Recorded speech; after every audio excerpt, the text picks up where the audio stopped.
Germany, Latvia, and some other countries, terrible experience. Like, we build something that either works or can be killed. We're not gonna take it out. Let's do something interesting. People think that ChatGPT is the same it was 2 years ago.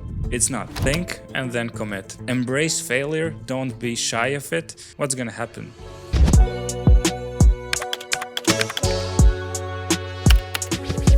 How are you doing, Arthur? Yeah, I'm doing good.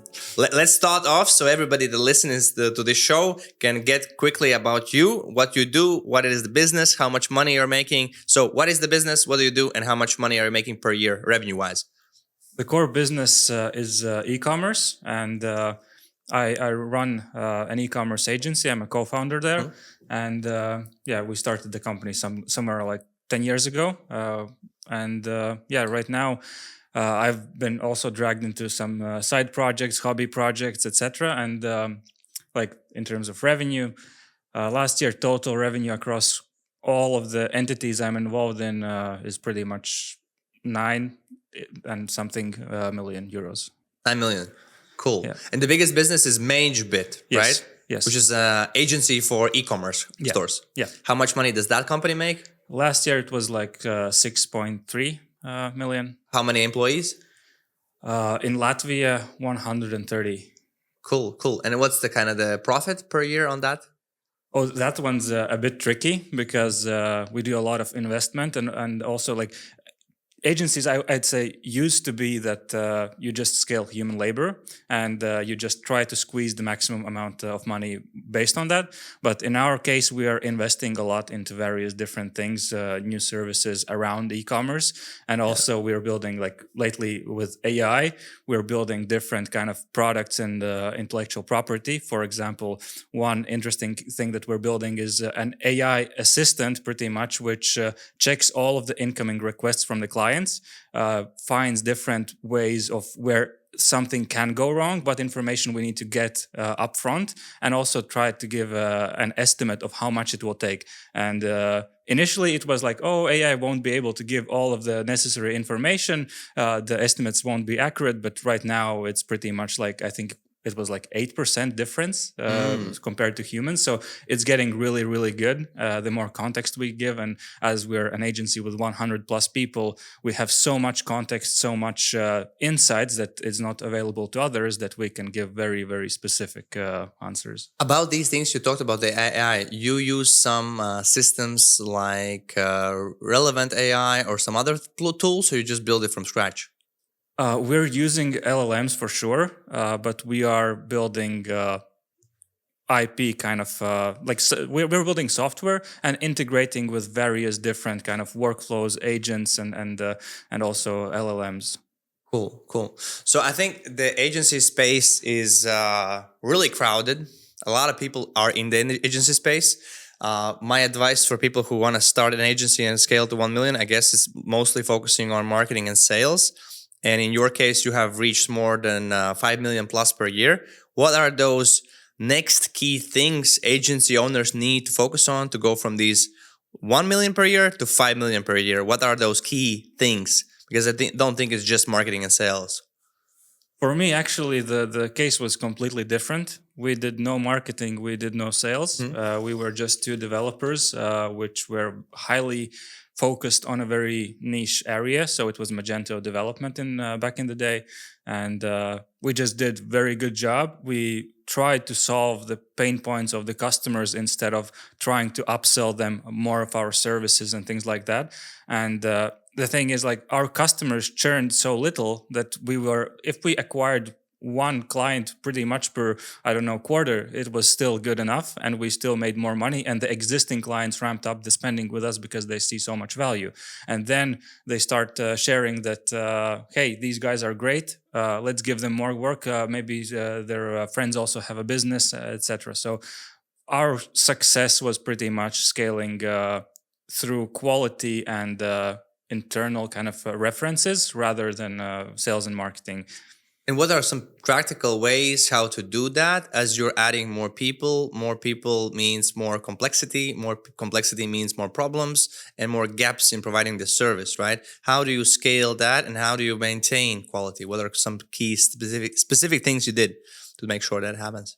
Um, this is tricky because in every stage there are some other problems. I'd say try to avoid getting sidetracked. That's very easy to do. Like for example, I think in year maybe 2 of Magebit, we wanted to also do okay. Let's do also WordPress. Let's do that and this. But we understood that the money comes from our niche specific, which was Magento at that time.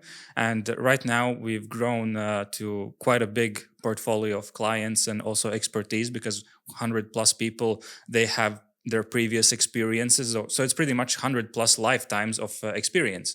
So at this point, we think we're ready to scale, but we're ready to scale not by just doing everything. We're still focused on e-commerce, but right now we're just no longer just Magento, but we'll also take Shopify, Shopware, some other e-commerce platforms, which we are familiar with because many of the principles can be applied to many. And we do have this deep expertise in them. So I would say try to be as narrow as possible. When you are very confident that you can take something extra, only then do that. But still, try to avoid that. Yeah. How do you think about customer types, such as like specific industries they're in? Such as, let's say, an agency works specifically with SaaS companies. Some agencies work with, let's say, roofers. How important do you think is that? Because you said, okay, we're specializing in Magento, which is a specific service type. But how important is the type of customer you actually get? I think it is important and it goes together with the niche. So, for example, Magento is not for everybody. The same as Shopify, it might not be for everybody or some other platform. So, it's just knowing your client, what they typically spend with you, and how they typically work. For example, we like to work with e-commerce managers or owners. Other companies might want to a very fast-paced, relaxed environment, and they don't want any bureaucracy and stuff like that. Maybe SaaS companies, maybe startups would be the niche. Like it's kind of segmenting who do you want to work with and what brings you the money. What was the segment you chose to work in? Many people and actually salespeople wanted to say like, okay, which industry do you want to work with? And we checked our portfolio and we were like, okay, this year maybe it was construction. Other years it was completely different thing. So no, we don't want to focus and niche and narrow down on the industry. Like we have a lot of case studies in a specific industry, so we can sell much better and we can create sales campaigns for them. But we don't want to niche down and reject maybe fashion or some others. Yeah, I'd say just try to figure out what's working for you and don't listen to others in a way that they're telling you what are your best customers because you know the pain points, you know how to deal with them. I think one more interesting topic is about pricing. And I know from my own experience, also selling to some micro businesses or early stage companies that do less than, let's say, $1 million a year. I think providing any type of marketing services, there's going to be huge churn. And I think also the price point is important to actually build a sustainable company. I have only seen big agencies that work only with like bigger companies that can afford to spend, let's say, 5 to 50 or 15,000 per month on their development or their marketing, right? What would you say is the price point you would recommend agencies to focus on so they can grow, they can hire good people, and they can sustain? I'd say there's two sides here. So one side is that you need to know who you are. For example, if you're just starting out, probably you need to be cheap. Probably you need to gain some sort of background, like how do I work it? How do I sound? Do I need to improve certain areas? You need quantity, and you also need to build some success stories that you can go later on and showcase. For example, you get two big names behind your kind of case studies, then you can raise prices, then you can much more easily attract clients. So one thing is, understanding of kind of where you are, so you're not like overcharging and then failing miserably. And other thing is like the bigger the agency gets, typically it grows with different bureaucracy things, different kind of costs, which are not there for smaller companies. Therefore, they need bigger clients in order for like the return on investment to be worth it. So I would say the minimum price point really depends on the company that you are. Because if you have, for example, we are like 100 plus people, we do have a lot of overheads, office events and whatnot. So the price point is probably slightly higher than a single person who's just working from his home. So I'd say, and also like with the lower price point, the single entrepreneur can still make more profit margin off of that because they don't have that many overheads. If you had to pick, let's say, a service to sell, you would start over. You couldn't change the price. One option is 1,000 euros per service. Other option is 5,000, then 10,000, 50,000, 100,000, 200,000 per project. You cannot change the price. Per project, and it needs to be an e-commerce project, yes, right? But it's just like one specific price. What would you choose? And you cannot change it. But that's the business you're in. Cannot change it You also in cannot 5 change years, it. 10 years. No, you couldn't do it. What would the price point you would pick? I think I'd go somewhere around if I have this experience and kind of portfolio. Yeah, you have your experience. You have your knowledge about business, about selling, all of this stuff. Okay, probably somewhere around like 50 to 100K. Because I know those clients are slightly easier to work with because they are not micromanaging you and they just expect results in what you agreed on. But it would be hard because if I cannot show my portfolio or things like that, it will be very hard, and a lot of people will obviously just give up. Yeah. But if I can change, I would start probably with lower and then 2K, maybe scale a system and then slightly kind of. I think what I have seen, and I have many agency owners, and I also, from my own experience, I'm still not charging nearly the numbers you're charging for customers, but I'm working with different business. But what I have seen, many Latvians, Lithuanians, Estonians, Poland, Czech Republic, there's this huge kind of mental shift, mindset shift to kind of even imagine that kind of price per project or per contract size, like there's this huge gap. And you and I, we're both from like, I guess, countryside, or you grew up in Riga. I grew up in Riga. So but we're still from Latvia, which is like 1.8 million people. And I heard this crazy statistic that like 300,000 people work in the government and 600,000 people actually are people who pay taxes. So it was like, what the hell? It was like crazy statistics. But how to like switch to this, like, yeah, I could do it. Like, yeah, it's fine. There's actually a huge amount of money in America for companies. They're like spending. It's not like not possible. I would even say like, be humble, start small, and get clients abroad. Because if you get some clients abroad, you will see that you're being kind of rewarded. Because it might sound wrong, but with Latvians, for example, initially I didn't have any good experiences. I only had good experiences with UK and US, Germany, Latvia, and some other countries. Terrible experience. Like, what do you mean terrible experience? When you do good, it's like best case scenario, thumbs up or close the ticket. When you're doing mediocre and above in the US or UK, it's a different story. They're saying thanks, which is very important in the early stages. Like it's important at all times, but in the early stages, it fuels your business. And when somebody's like super praising your business or saying that, hey, I wrote in this post forum, like in this forum, I wrote the post about your business, how great it is, and they share it with you, and it's like I didn't even ask for it, and they're just praising us so much. It kind of fuels the growth, and then you get more confident, and then you're kind of okay. 2 years, 3 years passed, we need to increase the prices, and you can get to the price increase automatically if you have the right clients. If you don't have the right clients, for example, if you're working in B2C. That could be a different story. There you might have to start with already some higher price because there are people who are just buying, bigger price means better quality. And yeah, it really depends. But in agency, I'd say start small, but try to kind of build your experience portfolio and also touch different markets and niches, because maybe you've chosen one niche, but that's not the right niche for you. What do you think these from Europe or also from our country that people are like, I guess, less happy, more towards the negativity? And I also have noticed this factor. But what we do is we have like a gajillion reviews in Latvian, but we actually ask them always.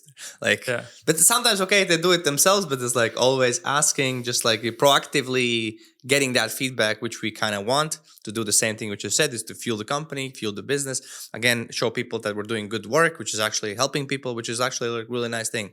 Because many companies, they actually never see the result of the customer.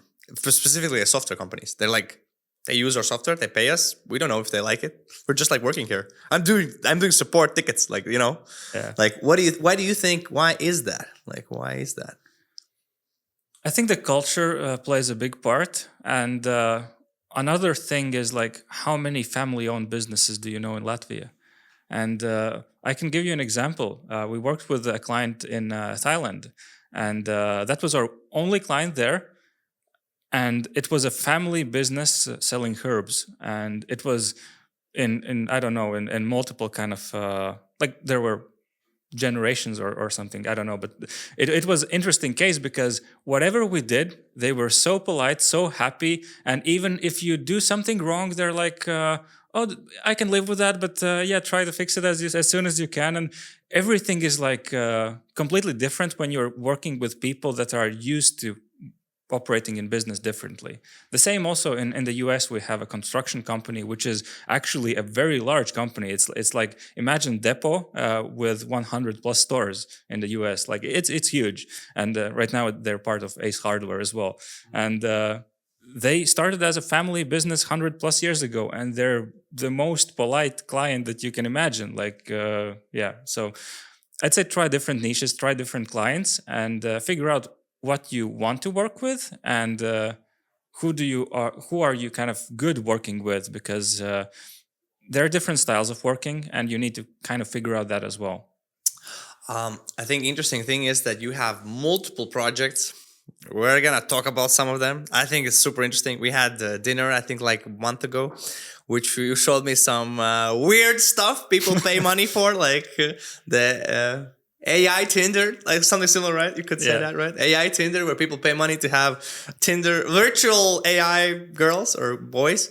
And now a little bit different start of this topic is, okay, I also have an agency/consulting business where we also consult, and I'm doing this software project, like trying to build a software, and I'm also trying to kind of balance my time on that new venture, which is something new, unknown, and also in the core thing, which is actually where we have customers, where we have revenue, etc. How do you approach this? Because from my knowledge, you have multiple projects. Maybe you can tell me how many, and then how do you kind of manage or think about them, or how do you kind of operate? I'd say you need to definitely kind of draw a line, which is your priority number one, and no questions asked. If that business needs your attention, that's priority number one. Everything else can wait, even if it's a disaster. So for me, Magebit is number one priority, and the rest is pretty much side projects. And then the other thing is like, okay, I jump into a venture. We build something that either works or can be killed. And then kind of you can think about the next one. How fast can you determine? Does it need killing? It depends. For example, I have tried business and killed it within, I don't know, like 2 months. Can you tell me what is that? Let me give like an actual example. And what was the reason why you killed it? One of the business that I killed was an e-commerce store. I built it on Shopify, drop shipping, like quite some time ago. And I just didn't have too much fun with it. Like it was like, okay, I tried drop shipping. I know what it is now. I know the ins and outs, but it's not for me. So I killed it. And it didn't give much revenue. It was like, I think, slightly over break even. But for another business, so I have this business in gaming. uh, esports/gaming, and that one is barely floating over the water for 2+ years already, maybe 3 even. I don't remember. What's the website? Maybe we can watch it. It's eloking.com. Okay, And it's pretty much gaming services like coaching, boosting, currency sales. I thought it's super interesting things idea. like that. This is the one, right? Yes. Leading ELO. What does ELO mean? It's ELO. It's the rank. It's a rank.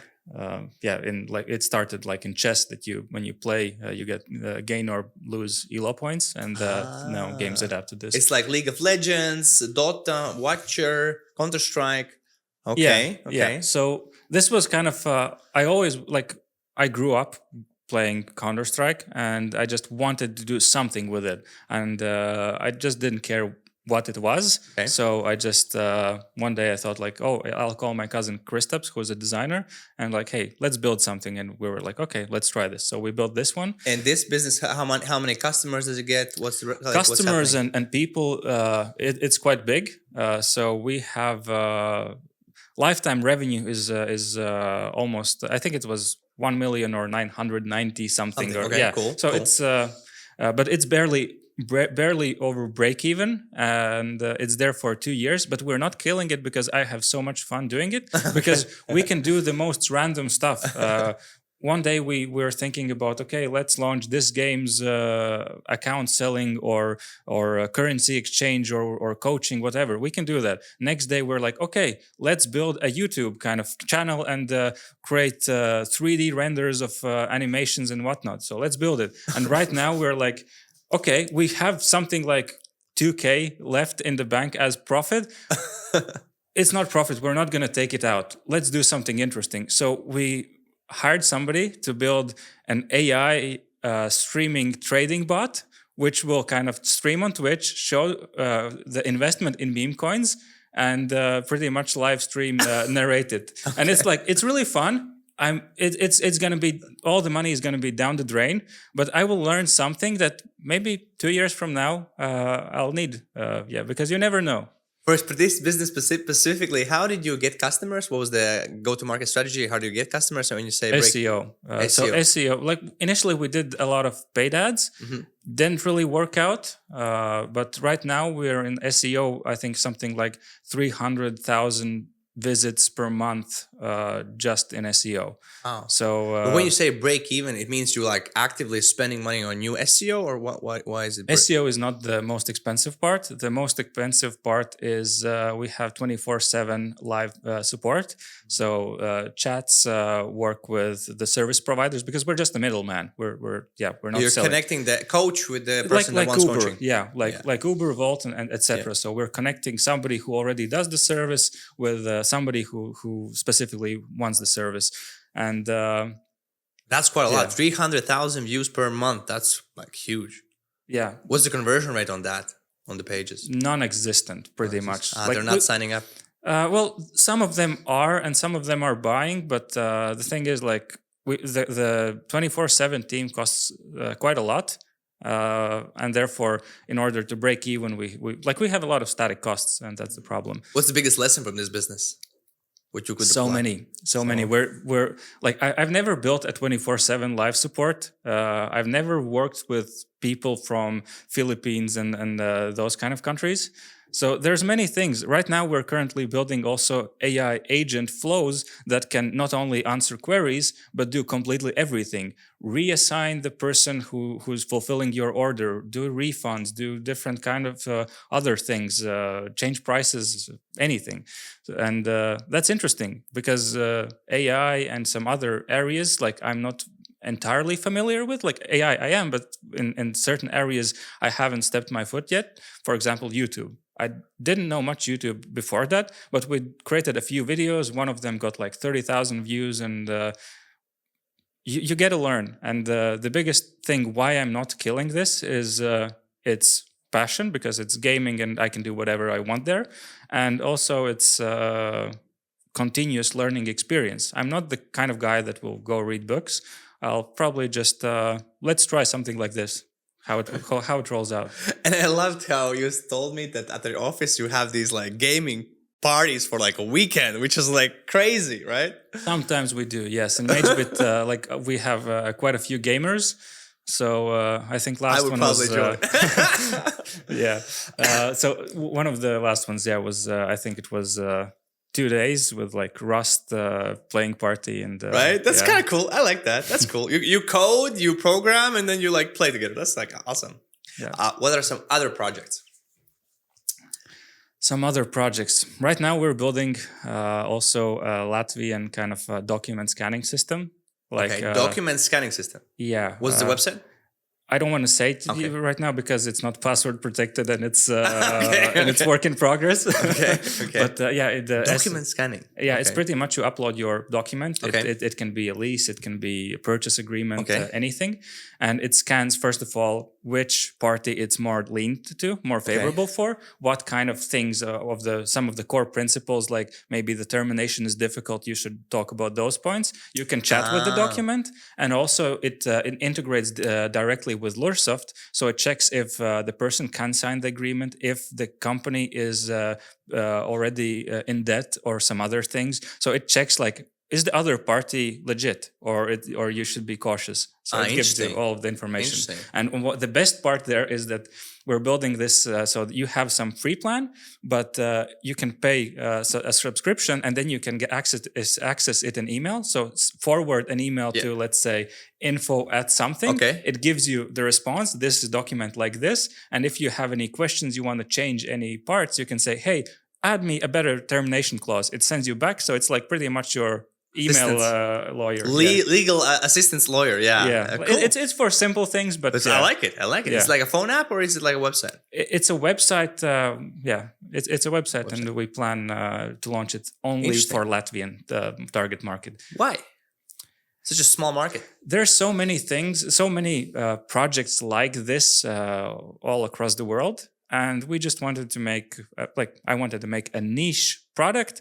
Again, this is something that I'm just having fun. Okay. I won't make any money. Like, Okay. why should I spend my time and money on building something for such a niche market in Latvian language, etc.? But it's like, I know some people will benefit, and why not? And yeah, people need to get more educated about AI, because right now, especially in Latvia, people think that ChatGPT is the same it was 2 years ago. It's not. It's completely not. This is like actually, we did this also with. You can actually do it with ChatGPT free version. You can actually write in specific what kind of target customer you want, and they will scrape phone information about the customer, so you can call them immediately. That's also possible with the free version, I think. Yeah, you can do a lot of things there. What's the coolest thing you think you can do it with right now, or what are some interesting things you have done it with it so other people can copy? So cool things, I don't think like cool things. What is cool to you? And there's just so many things, and different applications require different solutions. One thing that I'm doing in my daily life, and I'm like saying what could work for most of the people. Yeah. For example, I'm driving in my car. I have an idea. For example, I'm building also what I call this AI blueprint, Okay. which is a series of PDFs, checklists, etc., for how to adopt AI in your business. Yeah, that was a course, I think, right? It's kind of a course, like it's not video course, but like PDF course. Okay. And I'm thinking like, okay, I covered these areas. I'm not sure if there's any other kind of pain points that I should talk about. Yeah. So I'm calling ChatGPT on the car and just driving somewhere, and like, okay, I have this. What else can I do? What else? What other problems are businesses writing about in Reddit and stuff like that? And it's just kind of ideating with me. Okay. So you can pretty much on this ChatGPT app enable the voice mode, and talk about it. It's just yeah, that's a simple. I'm thing. also using it. It's so nice. Yeah, you it's- just we do it with my wife. We just drive somewhere. We have like like curiosity and questions. We just talk with it. It's nice. I wanted to show you this project, which I think is interesting, and I just wanted to talk about it. So it's like an AI phone agent that speaks to your business. They sell it at $300 per month is the lowest cost. It's a pretty cool thing. Have you had any experience about Europe? Is it legal? Do you have some information about this? I don't think it is entirely legal because I was in this AI meetup, and there were people talking about different regulations in Europe. Yeah. And honestly, I was quite sad to hear That those Europe things. is like They're saying like, oh, we're just limiting certain areas, etc. And one thing that was said there is like, okay, if you want to use AI, you will need to disclose that you're talking with an AI agent or something like that. Yeah. And it kills the vibe a lot. Like, Of course, it's like, immediately, yeah. It's the same as you're calling somebody, like, I don't know, you're calling Swedbank or whatever company you're calling, and it's like, hey, your call is recorded, etc. Like, you know, it's a big company. You heard it. You signed the papers with them when you signed up with them, etc. And it's like, press 1 to speak in this and this, and it's like, I would say it's similar. Also, the cookies, yes, I accept them, and I think it's the same thing. Like you're talking with an AI agent in a chatbot. Like I can tell, You can tell. You can tell. At this point, most of the cases you can tell. Yeah, But if you couldn't do that, don't you think it's gonna have more consequences to people? Like, for example, in the scamming industry, I it's think like crazy. Scammers won't do that anyways. They will do it anyways, I think. Yeah, I mean, like they won't disclose you're talking with. Yeah, an they AI. won't. They won't. Yeah, and that's why I think it's more important to educate people and kind of say that, okay, you can see it in the terms, you can see it somewhere. For example, this AI girlfriend app, like when you're chatting with somebody, you don't want to have the other person say like, "Hey, I'm an AI bot. I'm an AI bot." Like, and this is, by the way, who those who know that's the third project, right? That's like the. I don't keep count. Yeah, it's like a lot of them. Okay. If there are people working on it, it's fine. If you have to spend a lot of your time on the business yourself, then it's probably not okay. So that project is so my cousin Kristaps, who I also built this e-locking with. So he had this idea that let's build Tinder, but instead of real people, let's use AI. What's the website? It's called Wisp. Oh, let's open it up. I want to see it. I don't think it has a website. I know it's in the App Store. But still, let's look at it. Okay, tell me more about it. So pretty much, it's initially it was kind of your AI girlfriend. Okay. But right now we're thinking, okay, it's actually maybe not the best way to market it because people are like kind of, no, I won't date an AI girlfriend. So we're kind of thinking maybe we should pivot it something like solving loneliness with AI because you don't need to, like, there are people who just want nudes and stuff like that. But there are people who just genuinely want meaningful conversations. They want somebody to say happy birthday. And so different kind of things like these. So we're kind of also, I'm more kind of in the behind the scenes kind of advising and kind of just talking. We have a great developer doing the development, etc. And Kristaps is doing all the product work. So I think this is a great learning and how we can build a bot that is truly like human, that has emotions, that will block you if you are rude, that will understand that yesterday you had your birthday party and the next day like message you and say like, hey, do you have hangover or something like that? So it's very interesting on how you can actually make things, how you can bypass different AI filters, how can you make it sound human, and like one easy illustration is like, how do you typically chat with AI bots? Question, answer. How have we built, for example, in Wisp, is you can write 10 messages and you'll get one in response, or some other things. Like it's kind of, you need to deeply understand the conversation dynamics, which, okay, this is applied in this AI space, but it really helps us also in some other cases. And for example, in Magebit as well, I can understand more in depth certain things when I'm building something for the customer. Right.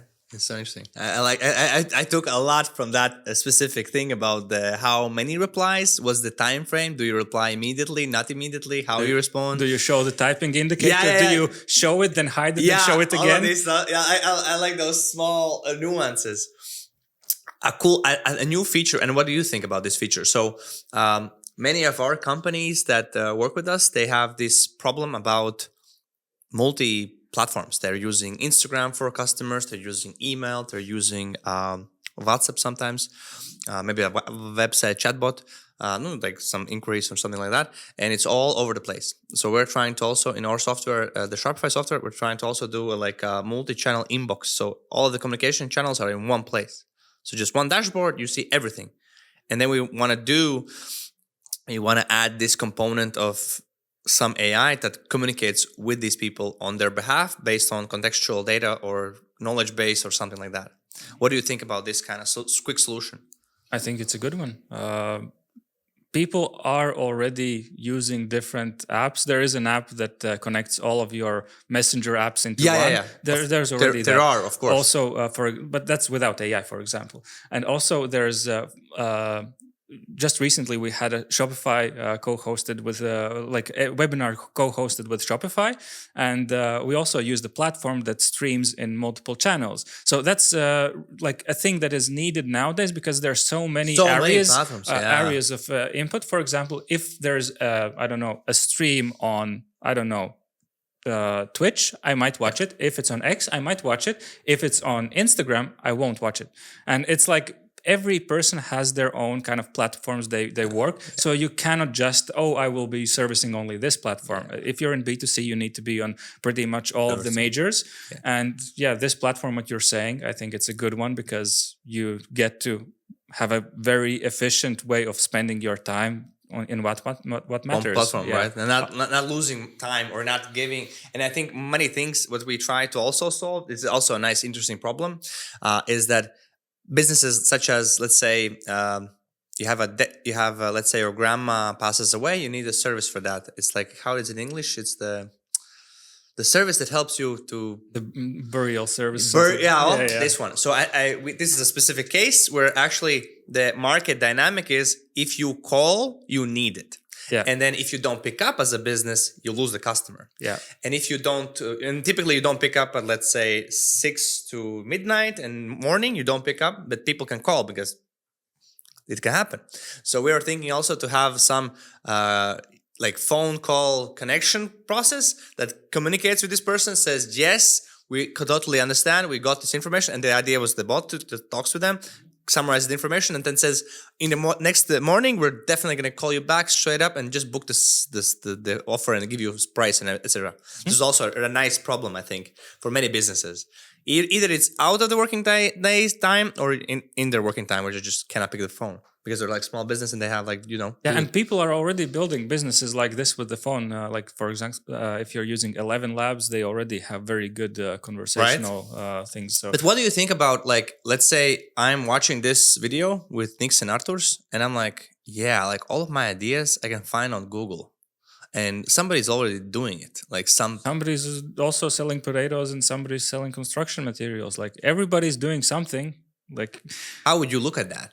You're like, it's fine. Like, what's your thinking? It's completely fine. Sure, some markets are more saturated than others. But imagine, like, for example, national hockey team of Latvia, and they would be like, others are doing it, so we're not doing it. Or for another option would be, we are in this kind of top division. We have to play against Canada and or US. Therefore we won't participate. Like, that's just wrong thinking. You have to try. You have to get better, and who else you can get better than playing against or with some great players? You have somebody to watch what they do. You can make your own decisions, maybe be different, and therefore have an advantage that way. So it's just compete.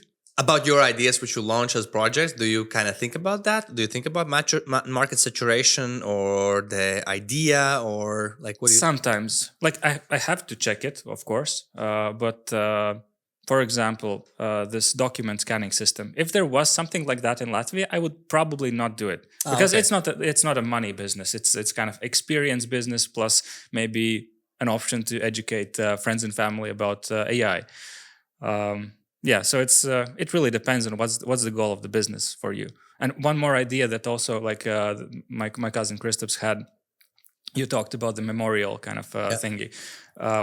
He had an idea that, hey, let's build an AI that talks with old people, collects their thoughts, their past experiences, etc., and kind of builds an AI version of them. So when they pass, then you can still get different information that is pretty much lost. And I like that idea. I like it. I guess how practical, but I like it. It's many times, I wish I could ask my grandpa who passed away this one question, Yeah, it's creepy and slightly weird, but then again, like, it could be nice, helpful. You know what's similar? It's similar to taking your stem cells when you have a baby. It's super similar because you might use it, but you don't know. Okay. And as well, the person is alive, you do it, you might use it because you don't know when they're going to die, but most likely they will die. You know, it's interesting. It's a similar kind of idea. Yeah. And what I have noticed also, where I saw many companies do really well, is like really like trying to work with specific type of person, like really, really specific, and then do the same thing what everybody else is doing. Or it's like providing a new spin or a new way of doing the thing you're already doing. Like disrupting the market, like something like super weird. I think there's a place for both. And you know what I saw? Like, it was interesting. I saw many like bots that do, like, let's say your Facebook ad management. Like, you don't need a human, just do that. And I think don't you think something similar can happen with all types of services? And how likely is it to replace humans? I don't think so. But what do you think about that? I think that is happening already, and that will happen more. And it's very difficult to fight against who's writing your post. For example, let's change the word bot with assistant. If your human assistant is writing your post because you're a super busy person, it still works. Yeah, like you can bypass it. But the thing is, like, when do you get like random cold content, and when do you get like kind of, okay, this is something I want to hear, want to see? The same for events. If you're going to a live event, it's a DJ versus like a live performance of a big name. So DJs, like, they come up with their songs, therefore it's kind of a unique place where to listen. But if it's not that DJ, but any other playing exactly the same sound, are you still interested? Right? It's like so. Or you go to a live event and there's just like a video. There's no speak, but just a video. Exactly. But I have been to those things. Like Tony Robbins also, sometimes in his events, he's not even speaking, but they do like 2 hours just video. Just a video of past events. Yeah, you get the same information. But the feeling is way different. It's like, why did I pay for this? Like, it's like, it's like the interesting feeling. Yeah. So I think there's place for AI. There's place for humans, and more about let's just focus more on the human connections and like meaningful relationships rather than just passing on information and context and whatnot.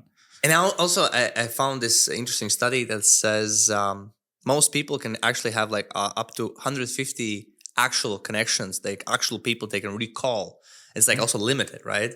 And I think also it's very important to kind of upgrade that circle. So you get like better at always doing it, like always communication. Yes, but from the other side, like, do you need to upgrade that? Do you really need more than 150 people? That's it. That's it. It's typically it just goes up or down, but just that's it. And then your closer circle with people who communicate the most, probably like 15 people. That's it. Like not more. It's so interesting, right? And all of us live in a certain like a bubble. Like some people like think about these things like this way, some people like this way. It's like interesting. Yeah. And what they see is also interesting. Like I also noticed their social media, what they see. All of us see different things. It's like so interesting. Yeah. It's not like the main thing. It's like everything is adjusted to you. And except for media like TVNet, Delphi. TV. Yeah, TV. Those are the same. Those are the same for everybody. And sometimes when I'm like curious what other people think about certain things, those are typically like political kind of things or something like that. I check, okay, I'll check on Delphi, I'll check on TVNet, I'll check the comments section there. And then it's like, okay, what they are saying or yeah. And that's the interesting thing, right? Because all of the platforms are custom, like Netflix, all of them are like super custom to you specifically. Okay. I want to know this thing. What would be the best advice or best principle you have learned about doing business, being in business that could be helpful for anybody? Think and then commit. And by the commit, I mean, don't give up. Don't second guess yourself. Just do it. And ideally before that you already said when will you reevaluate and how, and what is the expected outcome and what is the poor outcome, or on when do you kill the idea or change the idea and stuff like that. So I'd say really think about it up front, but then really commit, because things won't go your way. There will be always somebody smarter, richer, with more time, I don't know, whatever, more than you. So just try, be the best version of yourself that you can. And honestly, like, life is always hard in any place where you are. Of course, there are some differences, but you rather like try and then live hard in that kind of area rather than just rely on everybody else, the government, and just like complain. So yeah. What has been the biggest problem or biggest challenge in your business career? I can't recall any single one. It's like something that was a big challenge then is not a big challenge now, and something that is a big challenge now won't be a big challenge in a year or two maybe. So for example, I used to be super shy, like I wouldn't talk with anybody. I was afraid to kind of even raise my hand in the classroom just to go to the toilet. Like it was like super introvert. Right now, I've spoken like in one of your conferences, like how many people were there? Like I think 600. Yeah, so it was hundreds of people. And of course, I was nervous, but again, you try, you get better, you fail some things, and then you kind of get better again. So it's just embrace failure, don't be shy of it. And yeah, what's going to happen? Some people will think about it for a second, for a day, for a week, 2 weeks, and it's forgotten. How did life change when you had a kid? Not that much as people kind of scared me, but obviously it changed. It's great, but yeah, it changed. Yeah. Right. I'm like we have no like similar. Okay, I think yours a little bit younger than my baby, but it's like I'm like waiting until we can go to the gym together. Like I would like to do that, or come to work together, like like give her some like chess or something like to do. Interesting. And one more interesting thing about kids was crazy to me. Like there's like a 4 years old kid that can beat grandmasters now from India. The kid was starting playing chess like I guess like I don't know, like crazy, like fast. Imagine the speed of learning what you can do right now. It's crazy. Yeah, there's always going to be somebody smarter than you. Crazy. Quick bullet list. Maybe top book you would recommend. I'm not such a fan of books, so the biggest one, I don't remember the name. I read it like a couple of years ago. Was I don't recall the name maybe anymore. Top podcast. Top podcast, probably Diary of a CEO. Okay, I also like that. I like that. Top thing you have bought that helps you professionally. Good computer, I'd say. What kind of computer do you have? On the go, I have a MacBook, and which one? At home. Is it like M4, M3, M2? Probably, yeah. Like I bought it a couple of years ago. I thought you were like I know specifically. No. Okay. I'm just a good kind of small MacBook, and also good home computer, because if things go fast, for example, second monitor, it was a big upgrade when I was starting my development years ago. So yeah, just good setup so you can do your work. It can be also a good chair. Like if you're sitting at your computer a lot all day, right? Good chair is a good investment. Yeah. My brother has like 4 monitors, like one here, one there, one there. Like it's like crazy. I used to work with 3 quite some time as well, but I understood that on the third one it's only just Spotify, so it doesn't matter. Was it on top of it, or is it like one? It was 3 on the side. 3 on the side. Yeah, that's nice. It's like looks like the traders, I guess. The traders. I even tried like switching the monitor vertically, but it was I didn't like it. Best advice to have a cooler life. Try things that you think about the future. Like when you're thinking, oh, I should have tried this, I should have done that. Just try things. Do it. Just do it. Make a move. How we say, stay sharp, Stay and sharp, make a move. Thanks, Artūr. Let's go. Thanks. Let's go.